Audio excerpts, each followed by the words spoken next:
All right, what's going on, everybody, and welcome to another episode. I know, better late than never, right? So I'm just gonna go ahead and jump right in because I have been waiting to film this video and I've been waiting to install the new iOS 16 update. Before we get into some things that I am particularly excited about, I really wanted to live install, well, kind of like live in the video, install the new iOS 16 software update. So we can do this together if you haven't already. The software has been out for about a week now. Actually, today makes it officially a week. It has been out. So there are a ton of videos already out there of showing you settings you need to change. You know, there's been videos for months now of what's new coming to the iOS 16 or what's already available in the iOS 16 update. And also, if you're new to Apple or if you're new to the iPhone, usually when there's a new software update, you typically get another update. So for example, you probably will have the 16.1, which I believe is already out as well. But usually there's some bug fixes that is available in that new update. So with that being said, I got some catching up to do. So let's go ahead and install it. One thing I'm going to go ahead and do is start the installation right now so I can go ahead and get that running. So hopefully you can tell I am still running the iOS 15.7. All right, so I'm going to select upgrade to iOS 16 here.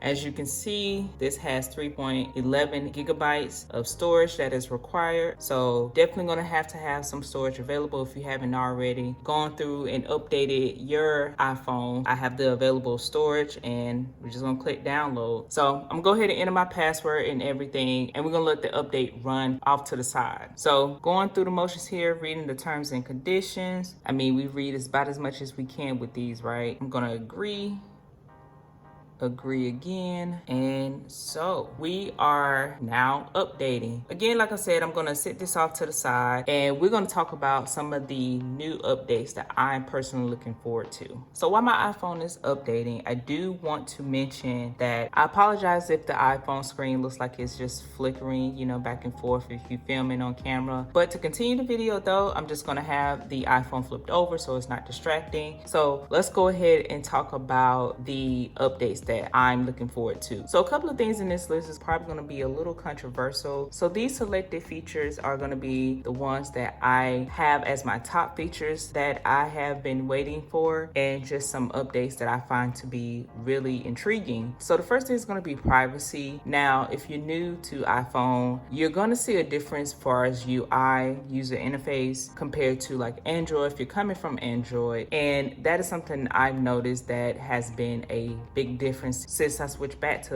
the iPhone. So I personally enjoy more of the privacy control. Now, in my opinion, as far as the settings and the UI and how everything is set up in the settings app, it may be not as intuitive as it can be. I'm hoping that Apple kind of like refreshes the settings app and everything looks a little bit more intuitive, especially if you're coming from Android. For me though, after watching several videos, there are some great videos out there that go over the settings app and just everything about the iPhone, to be honest. If you haven't already, I encourage you to check those out because they are really helpful, especially if you haven't had an iPhone in a while. So some things may be a little bit different. Another thing I have to say is with the privacy is that I do feel like Apple is doing a really good job at giving us the control of our privacy data and just information. Now, granted, with the controversial topic of information just being out there, you know, while we know that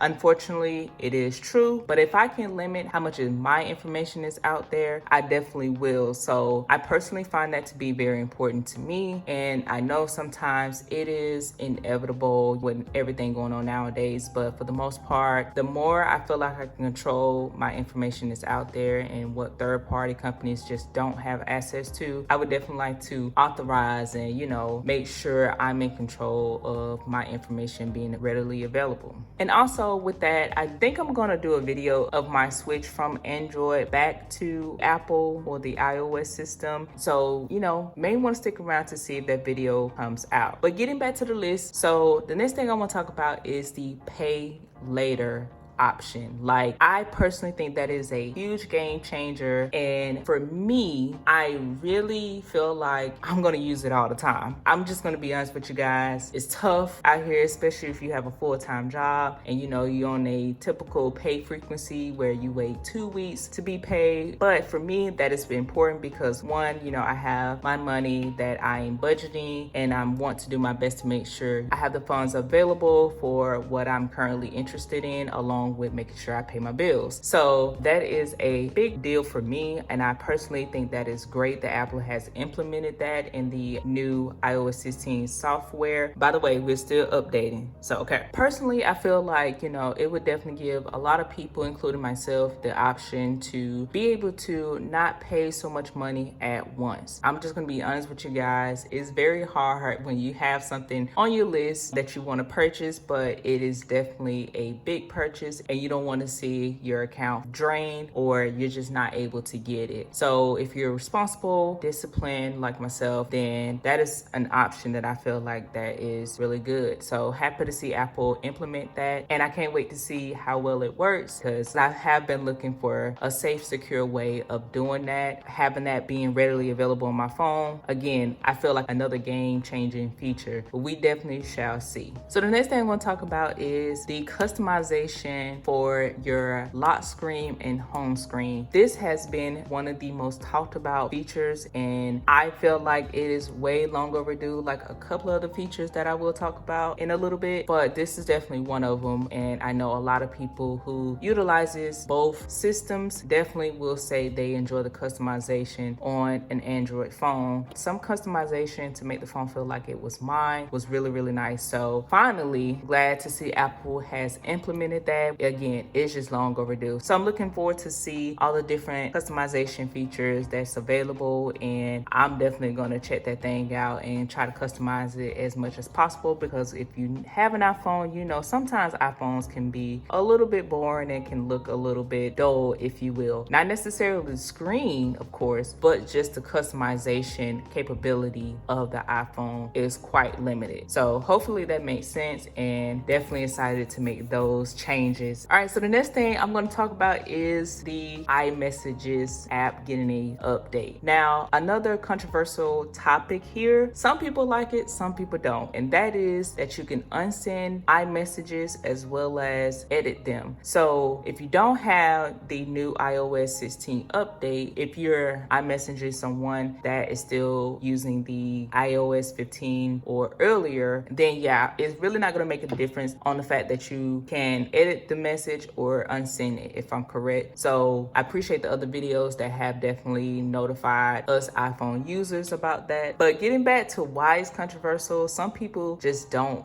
like the fact that it can be edited. I'm not sure why. Me personally, I try my best to not have any typos, but life gets busy. So I'm not sure why some people are just uneasy about that feature. I personally think that's great, especially like if you're sending a ton of messages. I mean, who wouldn't want to edit a message? I guess being able to unsend a message in case you send it to the wrong person, or editing a typo, I think is a great thing. Maybe I'm looking at it a bit different, but I do see the positives of it. However, some negative, there may be some. I'm not sure just yet, but I will definitely find out as I use that feature. So definitely let me know your thoughts on that. I just kind of want to see what you guys think. Even if you're not an iPhone user, I'm sure you definitely have an opinion about that. So let me know you guys' thoughts down in the comment section. Another update we have is the battery percentage display in the battery icon. For me, I'm not trying to sound like a hype beast, you guys. I promise you I'm not. The reason why I switched from an iPhone to Android in the first place, because the updates to the iPhone was just almost non-existent and very minimal. Not saying that's not true today. I will say Apple, in my opinion, are making a little bit more effort to keep up with the market. Whether some things have been on the market for a very long time, we all know Apple definitely will take their time on updating features along with design of the iPhone in general. But getting back specifically to the features though, I personally think the percentage in the battery icon is a nice month's look, it kind of gives you kind of a little bit more an actual specific number. For me personally, I like having the percentage available to look at, though lately I just toggle it off because one, it does take up more space. So right now, if you haven't upgraded on the iOS 16, or as you've seen in the past, that you can either have the battery percentage toggle off or on, and how much battery you have left before you need to charge. So again, I like that feature personally. I think it looks clean. It's not too much in my opinion. It still has a clean aesthetic look. Of course, you can toggle that off if you don't like it. I just want to see how it looks and how it works on my eyes. Again, I will let you guys know what I think. Another game-changing feature, personally, I don't know if a lot of people is talking about this. I have seen some YouTubers say how they find the background remover feature a game changer. I personally think so. I'm not sure if other people find this to be quite intriguing or a really good feature to add. I know I screenshot things all the time, and it is nice to have something like particularly your subject, you being able to remove your subject from a background and wherever you want to display that subject. So whether it be in your iMessages or in your notes, maybe using it for maybe like needing that subject for a thumbnail on my YouTube videos. That would be really cool, and I know just seeing it already used. So I really think it's a dope feature, being able to remove your subject from the original background natively as a feature. You don't have to install a third-party app. Hey, it's a win for me.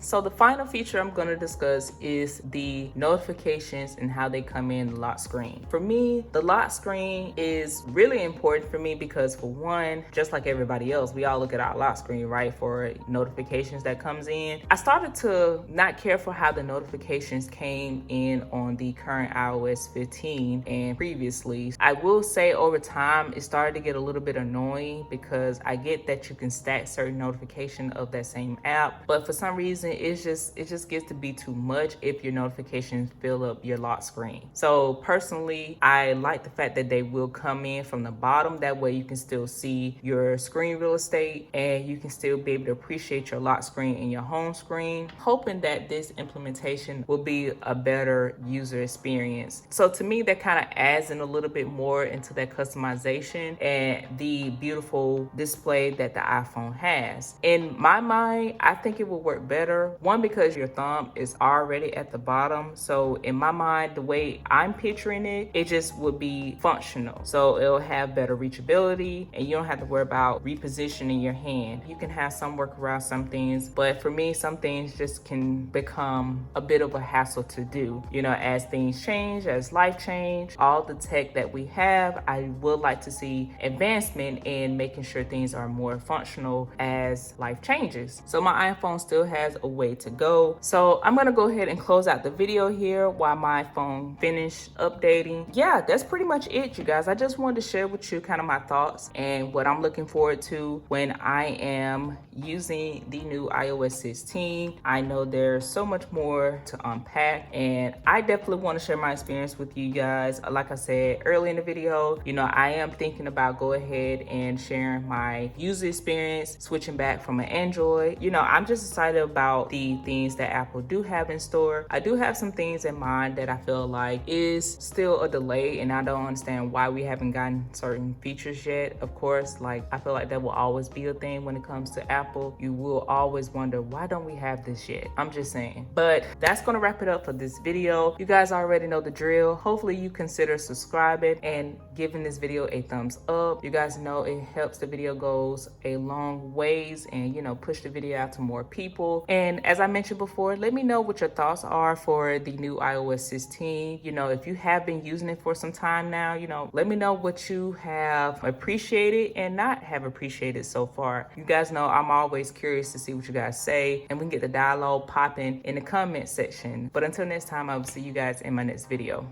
Peace.